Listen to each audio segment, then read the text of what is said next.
Hey everyone, so in this video we'll cover about query parameters. Last video we covered about path parameters and in previous that video so we covered how to install FastAPI and how to install the dependencies, how to run that application, how to view Swagger away, all those stuffs. In the same way we'll continue query parameters, we'll try to learn and we'll try to do implementation like practical implementation. Okay, so let's start it what is query parameters.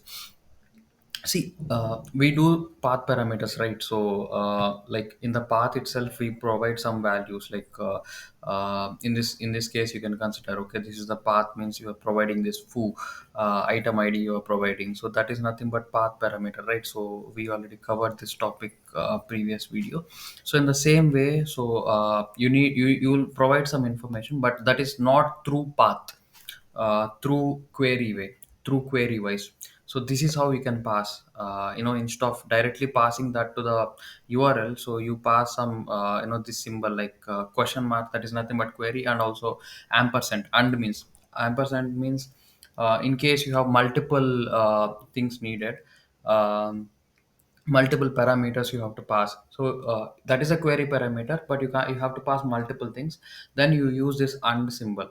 Okay, so this is how you can pass the query parameter. So how you can define, how you can mention that is query parameter is like using this question mark. So that is what they mention here. When you declare other function parameter that is not a part of path parameters, they are automatically represented as query parameters. So in the same itself, this is not a path, right? You given it as a question mark, obviously that is nothing but a query parameter. Okay, we'll see this example. Let's open this. Not only, I already did this one, but due to some power issue, network issue, I have to do it again. Okay, uh, let's we already know the right. So command is nothing but uvcon and your file name, and after the hyphen, after that app instance, fast app instance, and after the space hyphen reload. That is the command. Once you do that, you will get this url link, so you can click on it, it will open. So okay, so let's open this. You have this Swagger UI. Let's refresh this. So we have this method, right, which is there. Huh? So what this method is doing is this is items route or endpoint, and this method is it is expecting expecting in the sense, in the query you can pass skip and limit, those two values. By default it is an integer, and default values are 0 for skip and 10 for limit. You can change this through what it was doing is, there is some there is one db, let's say that is a list, it has multiple elements, and through your logic you are retrieving that elements. That is a major logic of this particular function. So what it was doing, so let's say fake items, this is the list, right? So skip is 0 by default, you just given this items endpoint, you didn't pass any query parameters. If that is the case, what happens? So skip is 0, limit is 10, so skip plus limit is like 0 plus 10 is nothing but 10. 0 to 10, whatever elements are there, it has to return that. That is the logic by default. So you'll get all the values which are there in this list. Okay, so we'll try this. So get, click on try to. By default it is there, you don't need to, this is not mandatory. That's why you can click on try it out. You can just hit on execute. In the response you will get all these three, right? Foo is there, bar is there, bars is there. So if you do this step, foo is there, bar is there, these all these three elements you will get. You can access it by through link, through the url also. Let's say this is the endpoint, right? Hit on this, you get this entire data which is a list. That is also, you can, in this way also you can get. Let's say now I want to execute this, I want to try it in a different way. Here I'm passing, instead of 0 I'm passing 1. Here I'm passing 2. That means what happens, skip will be 1, limit will be 2, and the logic is 1 colon and 1 plus 2 is 3. So that means first element and second element you'll get. First element in the sense zeroth in sorry, second element and third element you'll get. That is nothing but uh, zeroth index you won't get, first index you will get, second index you will get. 1 plus 2 is 3, right? 3 will be skipped because that is a list slicing operation. Okay, if you execute this, you will get bar and bars, you won't get foo. So the logic I already explained. So you given it as a what is the value given? So you give it as 1 and this is 2. So that is nothing but here skip is 1 colon 1 plus 2 is 3, right? So 1 and 2 you will get, 3 it will be skipped. So no, that is the logic. Okay, let's in this way you can try some samples, you can modify this in this way, you can execute. Let's see another methods. So this we already covered.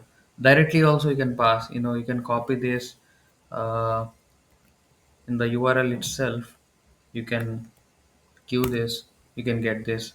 Here also you can pass directly. Let's say skip is 1 and limit is 2, hit enter. You can see this. In this way also you can do some trial and errors and experiments. Okay, you can pass, you can just try copy this and explore these options. And yeah, these are like optional parameters. Sometimes you don't need to be mandatory, like you can give it as none also by default. If you won't pass anything, it will take it as a none, it will return that response. If we can do some kind of a query parameter type conversion also, you can copy this, you can check this one. Yeah. Uh, so we'll check this example. Let me copy this. Let me go to here. So of course I can keep this as well. I can paste this.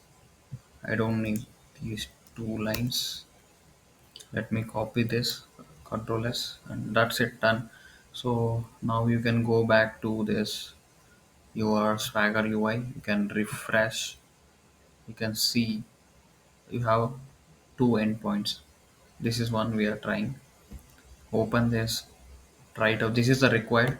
This is a string. Click on try it out. This is a string you have to pass. Let's say I given my name Perumal. Then click on execute. See, then you can get the response like Perumal and description.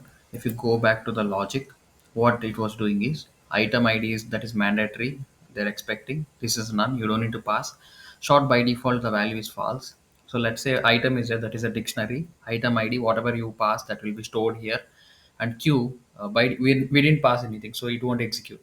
Next one is if not short, by default it is false, we didn't pass anything. If not false is true, then it will come to this block, this will be executed, it will be saved, it will be stored and in the same item variable. So it will return that way, it will return that one. So that dictionary will get. So you have both item ID whatever value you given that will be there, comma this description, this one.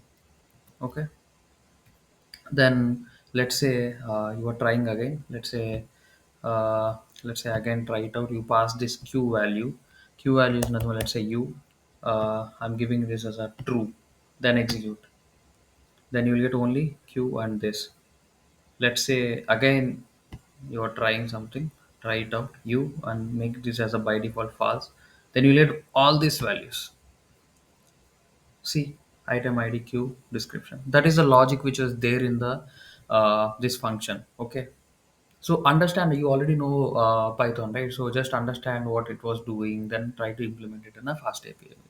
So that's what we have to do. Okay, so that's nothing new. uh, so multipath and query parameters, this is also you can try, you can do so in the same way.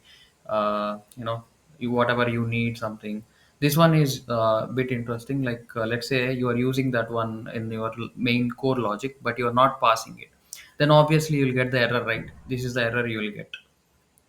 So these are the ways, guys. I hope you got clarity with the query parameters. We'll see other things in the next tutorials. Okay, so you can try this, you can copy this, you can paste it there, you can just experiment, you will try to practice it, then you will get the clarity. Okay, yeah, see you in the next tutorials. Thank you.